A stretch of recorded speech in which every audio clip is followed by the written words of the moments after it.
Hello, I'm Mario Toneguzzi, Managing Editor of Canada's Entrepreneur. Joining me today in Toronto's podcast is Lauren Maisels, who is founder, I guess, of LOMA Agency based in Toronto. Thanks, Lauren, for joining us today.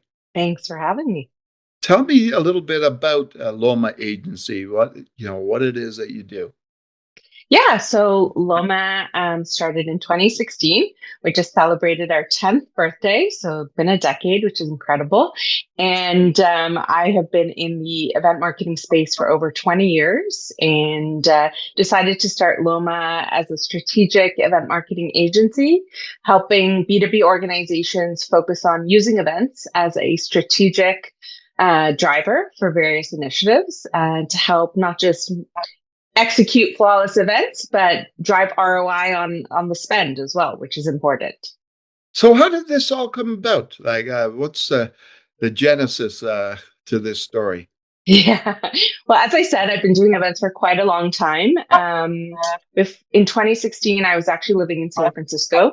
I moved out there with actually a Toronto-based startup called Achievers, which you may be familiar with, and was living in San Francisco, left Achievers to work for a company called Great Place to Work. They are the company that supports the Fortune 100 Best Places to Work list. And when I missed Toronto, missed home, missed family, I resigned from Great Place to Work. I said, listen, I'm going to move back home, gave my notice, and I think I'm going to try be an entrepreneur and start my own agency. And they said to me, well, we want to be your first client. So I came home to Toronto in the summer of 2016, and that was the beginning of Loma. Wow. So, give me a sense of, the kinds of events that you do.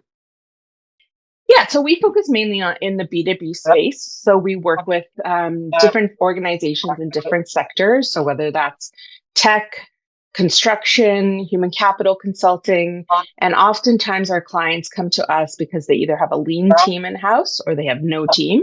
Yeah. And so we act as an extension of their team to help drive value from an event perspective, whether it's external events. So if they're looking to bring customers and prospects together to learn from one another, to drive opportunities, help their funnel, or internal events if they're bringing together their employees, internal retreats, celebrations, anywhere from 10 people to 5,000 people. So we kind of come in and help ensure that we achieve their objectives through the event and help make their lives easier. What's the key to a successful event? Ooh, the big question, Mario. I guess it depends, within budget, on time, and everyone has a good time, right? I think those are simply, pardon? Don't forget parking. Oh, parking. Well, if you're in Toronto, good luck with that. I always, truth be known, I actually, years ago, I took some a public relations course, or actually a series of courses in Calgary, Mount Royal University, and one of the courses in that was events, and I always remember the instructor talking about parking. Make sure that parking is in place. That and food. Good luck. Yeah, the food. People will always remember the food, whether it was good or bad or not enough. The food is very important. Yeah. So what is the range of size of events that you've done? Yeah, as I said, anything from an intimate executive meeting of 30 through to conferences of over 5,000. So we really scale up and down as needed, and depending on the services that are needed. So really we can start anywhere from venue sourcing, helping companies find the right venue, the right location that fits all their criteria, through to the on-site execution. So being there to make sure the food is on time, everything's quality, so that the team can focus on the meat of why they're getting together. It's a very, I guess, very meticulous job, right? Because you have to make sure all the small details are taken care of, right? Yeah. We say the devil's in the details, right? That's our favorite expression. And You have to be a little A-type to be in this career to notice all those little things. You know, maybe your attendees won't notice that the linens are wrinkled on the buffet table, but we sure will. So, you know, it's a skill set I'm proud to have. And, you know, we all have to be a little bit crazy in this field. After you do a lot of them, does it become, like anything else, like pretty much a streamlined thing where it's like an automatic thing for you? Like, the routine. It doesn't matter if it's like for 10 people or for 5,000 people, right? But you just know what you have to do all the time, right? Yes and no. I would say there's certain standards we try and we expect, but every organization works differently. Everybody has their own processes and ways of doing things. So while I'd love to say every event is very similar, it's definitely not. They all have their own challenges and intricacies. And so one of our core differentiators is that we kind of act as chameleons and we kind of adapt to our clients' way of working, and which makes it easy for them, and they're not have to reinvent the wheel bringing in a partner. So that's one of the things clients love about working with us. So I'm curious, like in terms of organizing the events, do you do things like book like speakers or book music, that type of stuff as well? Everything, book the hotel, book the speakers, book the keynotes, book the entertainment, photography, you name it, soup to nuts, we can do it, right? But you know, some clients just need us in certain pieces of the event, and others want us to they say, here you go, make it happen. Yeah. So being in business for 10 years, if I backtrack, like 5, 6 years ago, we were in the period of COVID. Right. Um, what was that like for you? It was wild. We actually were executing a conference in San Francisco in March of 2020, and that's when everything started to happen. And so we came home, and like everybody else, we thought, oh, this might be a few weeks. Turns out was more than a few weeks. So we had to be really creative and obviously learn a lot of virtual technology very quickly. We helped a lot of our clients adapt. They still wanted to have that connectivity and experience. So we did a lot of fun things I think we never thought we would do. So it was all about trial and error and playing with different technology and learning a new skill set. So while it was very anxiety inducing as an entrepreneur, um, it pushed us. It pushed us to think outside the box, which in retrospect was a good exercise. Oh, okay. So when you look at that period of time, um, have we recovered, from your perspective? And, obviously a lot of things were put aside, in terms of the interpersonal stuff and people, hanging out with each other and all that stuff. So, uh, what have you seen in your industry? Has it come back to where it was prior to COVID, or we still have that lingering effect? Oh no, the pendulum has swung the complete opposite way. I think coming out of 2 years of COVID, people are exhausted with being on their computers. And now events and in person are one of the top channels companies are using. I think complemented by a hybrid workforce. A lot of employees are working from home, they're not in the office all the time. Being in person is a catalyst for connection, right? So helping people be together, and then I think in the business sense, with the evolution of AI, people are trusting less maybe what they're seeing online or feeling not as connected. So nothing replaces face to face business, right? Nothing will ever replace that. And as a result, you're seeing just exponential number of events in the industry. So I would say Yeah. it's back. It's very much back.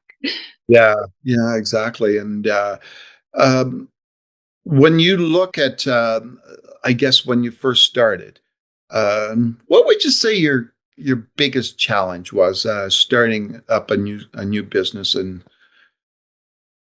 going from there?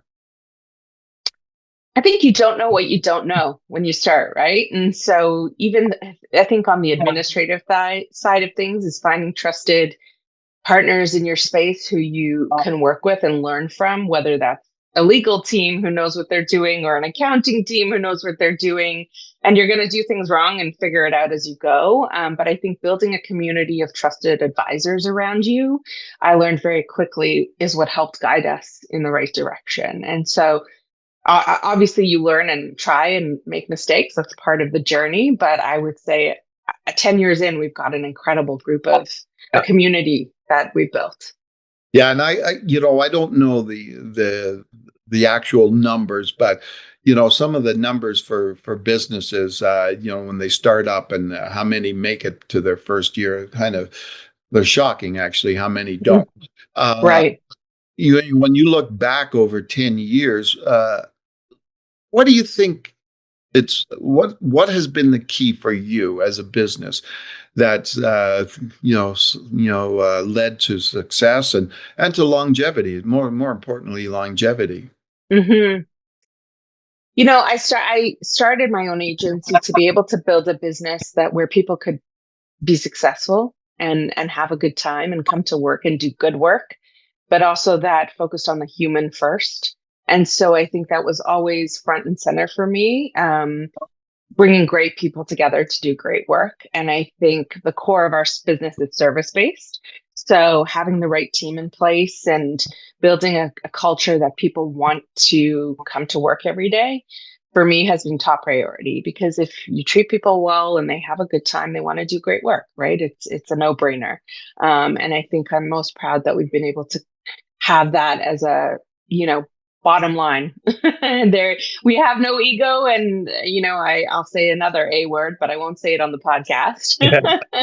And so that's really important to me. Right. And that's the reason our clients come back year after year. Yeah. Now, if you had somebody that you knew, or just anybody actually, that come up to you and say, I want to be an entrepreneur, da da da da. What would you tell them? Like, what advice would you give them? Try, you know, what's the worst that can happen? You don't succeed and you go back to a job, you don't know until you try, right? I think be ready for some seriously hard work. If you don't like hard work, it's not for you, right? And being comfortable with change and failure is important because you're going to encounter that along your journey. But give it a go. That's part of the fun is exploring the path. Yeah. Are you from Toronto originally? I wasn't born here, but I've been here since I was 7 years old. Okay. What do you like about operating a business in Toronto? There's just so much opportunity in Toronto, and we're often compared to New York or, the Silicon Valley of the East Coast. Yeah. With our bold tech community and all the innovations we're developing, our multicultural, you know, landscape. It's exciting time to be Canadian, I'm very proud to be Canadian, proud to be a Torontonian. And we have a great city and tons of opportunity to continue to shine that through to the world. Yeah. From a business and an economic standpoint, you obviously, deal with a lot of different kinds of companies, wide range of Yes. companies. What's the vibe you're getting these days about where the economy and business is in Toronto? It feels good. It feels busy. It feels, from our lens, it feels like, as I said, from an event perspective, people want to get people together. And so if I'm looking at it just through the business we do, it feels like there's tons of opportunity, right? And that things are happening to, put Canada more on the map and, raise us up. And so I think that's a positive thing. And I hope that continues. Now, with all the events you've done, is any one or two stick out to you like as memorable ones for whatever reason? Um, there's a picture of me that kind of my team loves. We did an event where we had a big reception on a lawn, out, in the summer on a lawn, and all the 200 guests were on the lawn, and someone forgot to turn off the sprinkler system. Oh, So mid-event, mid-cocktail reception, imagine you're standing there enjoying your drink, eating your canapé. Well, on comes all the sprinklers, all the guests oh, being soaked.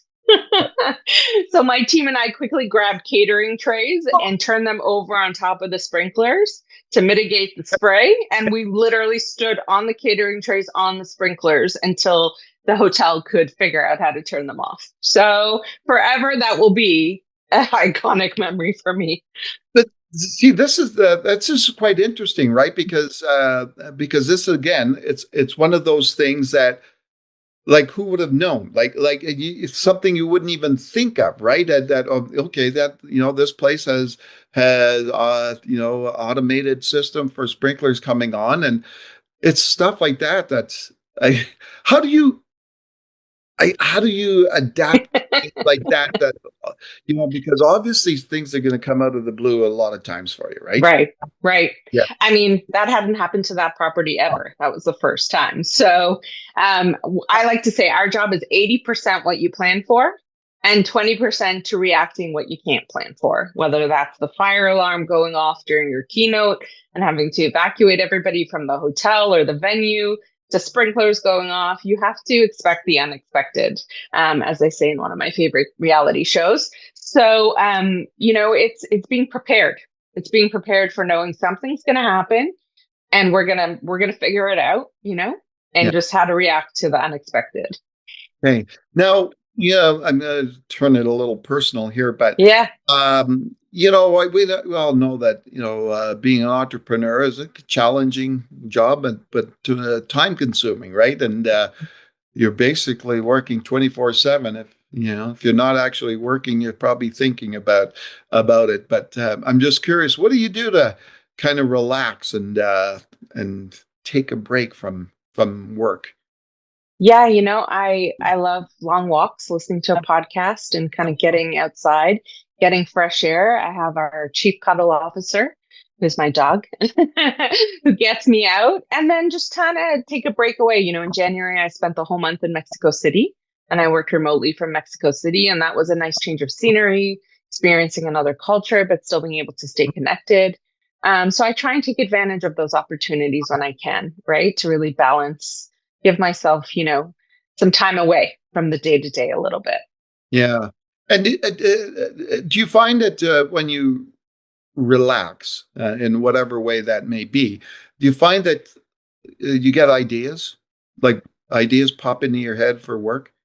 Often, Yeah. oftentimes when I'm on those walks and I'm thinking about things, and then I get out my voice note or my notepad and I jot it down because, at my age, I'm like, it's going to be gone in a few minutes. I, So, you know, I love that when that happens. yeah. And if you're looking into the future, like, is there anything that pops into your head that you've thought about that oh, I'd like to do this, or in terms of an event, anything like that? Oh boy.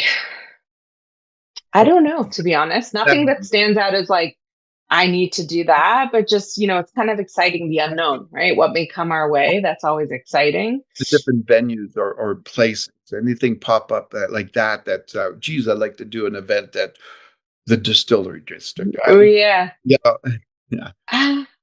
It's on my bucket list to see the Northern Lights somewhere. So it'd be really cool to do an event near the Northern Lights. That would be amazing. Yeah. So, you know, Yeah. Yeah. You seem yeah, to enjoy this. You seem I to, do.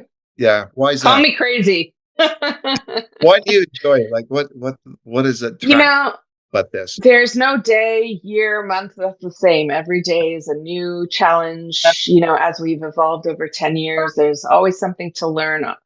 The expression growth happens outside of your comfort zone. Well, that's on the regular. I'm very uncomfortable. And, that's how we grow as people, as entrepreneurs, as leaders. And it's exciting, never boring. All right then. Well, Yeah. thanks so much, Lauren, for joining us today. Thanks, Mario. Great to be here. Okay, that was Lauren Maisels, who is founder of Toronto-based LOMA Agency. I'm Mario Toneguzzi, managing editor of Canada's Entrepreneur. Thanks for joining us today.